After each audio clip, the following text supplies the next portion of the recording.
Hello guys, welcome back to my channel money management. कैसे हैं आप लोग? इन दिनों मार्केट काफ़ी वोलेटाइल है, कभी रेंज बाउंड एक्टिविटी भी हो रही है। उम्मीद करता हूँ आप लोगों की ट्रेडिंग अच्छी हो रही होगी। आज मैं ऑप्शन से रिगार्डिंग आपसे बात करने वाला हूँ, option buying. I have seen lot many times and even interact with many clients. मैंने देखा है ऑप्शन बायर्स हमेशा बहुत ह्यूज में लॉसेस में रहते हैं।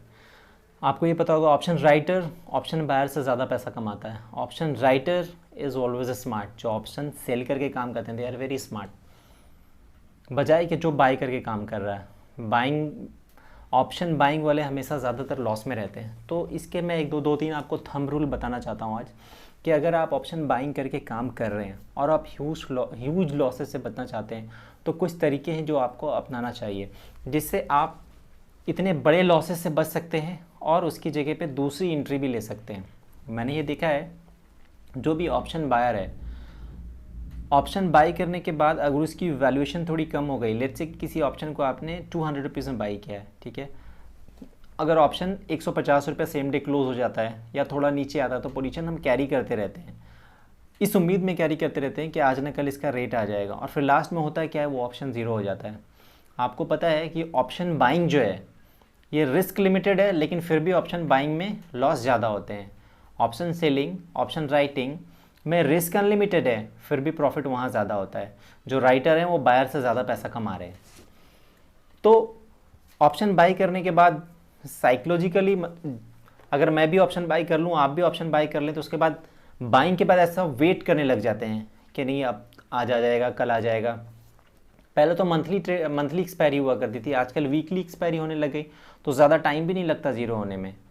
लेट्स से आपने कोई आज मान लो 11,300 के आसपास निफ्टी बंद हुई है, आपने 11,400 या 11,300 11,500 की कॉल ऑप्शन बाई कर ली। अगर निफ्टी यहाँ से नीचे चली गई 200-300 पॉइंट, तो प्रीमियम तो वैसे ही ख़त्म हो जानी है, out the money call option हो जाएगा। वापस अगर निफ्टी 11,300 आती घूम के नीचे से, तब इसकी वैल्यूएशन, ये जो कॉल ऑप्शन है, पहले की तरह नहीं चलने वाला। उसका रीज़न है कि जो time value of the money थी वो तो ऑलरेडी डिके हो गई, वो तो ऑलरेडी कम हो गया। अब वापस 11,300 आएगी निफ्टी, तो आपने अगर इस ऑप्शन को 100 रुपये में ख़रीदा तो इसकी वैल्यूएशन 100 रुपये नहीं होगी। आज निफ्टी 11,300, अगर आज आपने परचेस किया तो कॉल ऑप्शन की वैल्यू कितनी है, 100 रुपया।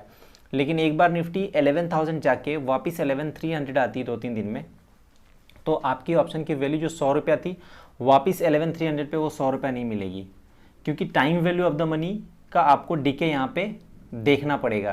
तो इसकी वैल्यू शायद 50 रुपया रह जाए। और जब वीकली एक्सपायरी में काम कर रहे हैं, और अगर ये लास्ट थर्सडे के वीकली एक्सपायरी में काम कर रहे हैं और थर्सडे के आसपास आ गया वीकली एक्सपायरी में, वेंसडे के आसपास, और थर्सडे को 11,300 के आसपास क्लोज हो गई, तो भी इसकी जो प्रीमियम है वो पूरी ज़ीरो हो जानी है, क्योंकि एट दी मनी और आउट दी मनी जो कॉल ऑप्शन है वो तो ज़ीरो हो ही जाती है। जो इन द मनी रह जाती है उसकी इंट्रिंसिक वैल्यू से बच जाती है।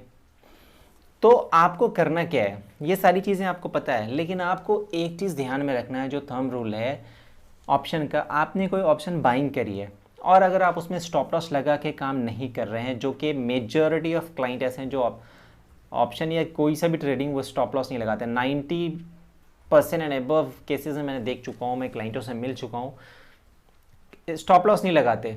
दिमाग में कहते हैं कि मैं माइंड में स्टॉप लॉस रखता हूँ, आता है तो फिर हम वहाँ पे सेल कर देते हैं। या कई लोग तो ऐसे हैं जो स्टॉप लॉस लगाते हैं, तो जब स्टॉप लॉस के आसपास घूमने लग जाता है ना उनका स्टॉक का प्राइस, ऑप्शन का प्राइस, तो उसको 1-1 रुपया 2-2 रुपया नीचे करते जाते हैं। ऐसे करते करते उनका लॉस बढ़ जाता है। तो आपको ये नहीं करना है। जो स्टॉप लॉस है that is strict, that must be strict, that is thumb rule, कि स्टॉप लॉस जो आपने लगाया लगाइए। आप जब लॉस बुक करना सीख जाएंगे ना, प्रॉफिट आपको अपने आप होने लग जाएगा। लॉस बुक करने का इन द सेंस के ऐसा नहीं कि सिर्फ आप प्रॉफिट बुक कर रहे हैं, नीचे स्टॉप लॉस नहीं लगा रहे हैं। मैं स्टॉप लॉस वाले लॉस की बात कर रहे हैं। जब आप पोजीशन से, जो पोजीशन फंस गई उससे बाहर निकलना सीख जाएंगे, तो ऑलरेडी पोजीशन ट्रैप नहीं होगी, और फिर आप दूसरी पोजीशन बनाएंगे तो वहाँ प्रॉफिट बुक करके बाहर आ सकते हैं। तो ऑप्शन का थंब रूल ये कहता है कि अगर आपने किसी ऑप्शन को 100 रुपये में बाई किया है और उस ऑप्शन की वैल्यूएशन अगर 50% टूट जाती है, जैसे 50 रुपये आ जाता है, अगर आपने स्टॉप लॉस मेंटेन नहीं किया, तो इस पोजीशन से आपको निकल जाना बेहतर है। 90% केसेस में ऐसा होता है कि एक बार ऑप्शन की वैल्यूएशन 50% टूट गई तो वो फिर रिकवर होकर ऊपर नहीं आती है। 90% केसेस में ऐसा हुआ है। मैं मैं ऐसा दावे के साथ आपको नहीं कह रहा हूँ कि ऐसा ही होता है, बट 90% केसेस में ऐसा होता है। आप पेपर ट्रेडिंग करके देख सकते हैं कि आपने कोई भी at the money, out the money call option लिया या in the money call option लेने के बाद वो आउट द मनी हो गया, फार आउट द मनी हो गया, एट द मनी हो गया, बाजार नीचे से घूम के आया, ये पोजीशन आपके अगेंस्ट कहीं से घूम के आया, तो आपको उससे बाहर निकलना बहुत मुश्किल हो जाता है। उस बाइंग ऑप्शन में आपको लॉस लग जाता है। तो आप ये पेपर ट्रेडिंग करके देख सकते हैं कि ऐसे किसी भी कॉल में मैं एंटर हुआ हूँ, ऐसे किसी भी पुट में मैं एंटर हुआ हूँ जहाँ उसकी वैल्यूएशन 50% टूट गई, उसके बाद उसको वापस वहाँ रिकवर करके प्रॉफिट में आना, that is very much tough. Some time बाजार में जैसे अभी इन दिनों बहुत ज़्यादा ह्यूज वॉलेटिलिटी है, जैसे निफ्टी बैंक निफ्टी 500 पॉइंट एक दिन में ऊपर नीचे हो जा रहा है, 600 point, 1000 point, that doesn't matter for bank Nifty. But ऐसा हमेशा नहीं होता, करेक्ट है ना। तो आपको वो चीज़ों को ध्यान नहीं रखना है कि जो एक दो दिन में हुआ, जो एक हफ्ते में हुआ। आपको मार्केट का हमेशा का नेचर का ध्यान रखना है कि यूजुअली मार्केट में कैसे क्या होता है। तो इसीलिए जब आप ऑप्शन बाइंग कर रहे हैं तो आप ध्यान रखें कि अगर पहली बात तो आपको स्टॉप लॉस मेंटेन करना है। अगर आप स्टॉप लॉस मेंटेन नहीं कर रहे हैं और कॉल ऑप्शन या पुट ऑप्शन की वैल्यूएशन सिर्फ 50% रह गई, तो उस पोजीशन से आपको निकल जाना चाहिए। और ये दो कॉल ऑप्शन में मैंडेटरी है, तो अगर आप out the money call option put option में काम कर रहे हैं तो, और एक at the money call option put option में काम कर रहे हैं तो, इन द मनी में आप मार्केट का सिचुएशन को देखते हुए आप उस पोजीशन को मैनेज कर सकते हैं। क्योंकि आप ध्यान रखें, मान लो कि आज एक्सपायरी डेट, मान लो कि आज थर्सडे एक्सपायर हो गया, ठीक है, और मैंने नेक्स्ट वीक वाली एक्सपायरी वाली मैंने कॉल ऑप्शन या पुट ऑप्शन ली है, तो अगर मैं इन द मनी ऑप्शन लूँ, आउट द मनी ऑप्शन लूँ या एट द मनी ऑप्शन लूँ, सब में आपको प्रीमियम ऐड मिलेगा। आउट द मनी में सारा जो आपको time value of the money का प्रीमियम मिलेगा, एट द मनी में भी पूरा टाइम वैल्यू ऑफ द मिलेगा, time value of the money का आपको प्रीमियम मिलेगा। लेकिन जो इन द मनी है उसमें टाइम वैल्यू के साथ साथ आपकी जो इंट्रिंसिक वैल्यू वो भी ऐड रहती है, ठीक है। तो ये चीज़ को ध्यान रखते हुए आपको ट्रेड करना है कि in the money, out the money, at the money आप किस में कर रहे हैं। इसीलिए ऑप्शन बायर को हमेशा लॉस होता है ज़्यादातर, और ऑप्शन सेलर को प्रॉफिट होता है। जो राइटर है वो प्रीमियम खाना जानते हैं, उनको सिर्फ प्रीमियम खाने से मतलब, उनको अनलिमिटेड प्रॉफिट नहीं चाहिए, उनको लिमिटेड चाहिए, लेकिन स्ट्रैटेजिक चाहिए और स्मार्ट तरीके से चाहिए।